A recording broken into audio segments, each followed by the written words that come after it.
Identitas 3 oknum TNI yang terlibat penculikan dan penganiayaan terhadap Imam Mashkur, warga Aceh hingga tewas, kini terungkap.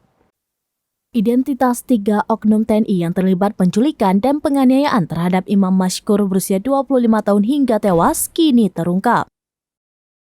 Ketiga oknum TNI tersebut kini telah ditahan dan ditetapkan sebagai tersangka.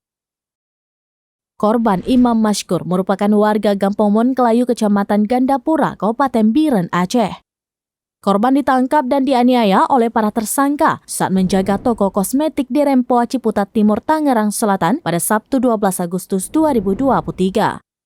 Korban ditemukan dalam keadaan tidak bernyawa di sebuah sungai Kabupaten Karawang, Provinsi Jawa Barat. Polisi militer Kodam Jaya telah mengamankan 3 oknum TNI yang terlibat pembunuhan warga Aceh tersebut. Komandan Polisi Militer Kodam Jaya atau Danpomdam Jaya, Kolonel CPM Irsyad Hamdi B. Anwar mengatakan mereka diamankan di satuannya masing-masing pada Rabu 23 Agustus 2023. 3 oknum itu berinisial Praka RM, Praka HS, dan Praka J. Praka Riswandi Manik berasal dari Aceh Singkil, kelahiran 10 Juni 1994. Kemudian ia mendapat kepercayaan menjadi anggota polisi militer dan menjalani pendidikan. Selanjutnya, Praka Riswandi bertugas di Batalion Pengawal Protokoler Kenegaraan Pas Pampres. Dalam sejumlah video yang beredar, Praka Riswandi menikah di Masjid Raya Baitur Rahman pada 17 November 2018 lalu. Sementara Praka HS adalah anggota Direktorat Topografi TNI Angkatan Darat. Seorang lagi berinisial Praka J merupakan anggota TNI di Kodam Iskandar Muda.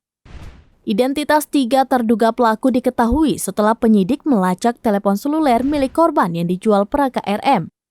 Irsyad mengungkapkan motif pelaku menganiaya korban hingga tewas adalah untuk mendapatkan uang.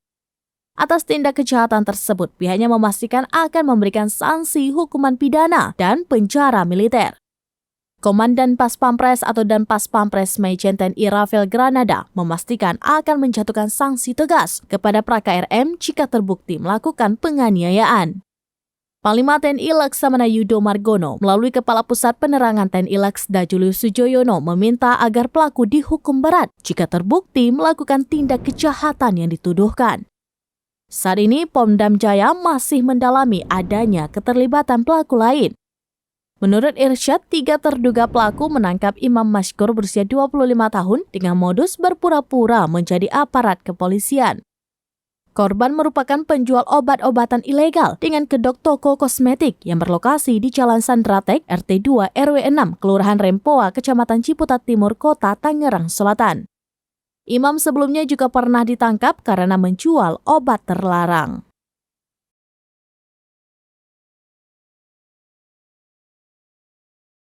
Demikian informasi terkini Syedar Alun, saksikan terus beragam informasi lainnya. Coba like dan share seluruh akun seraminus.com.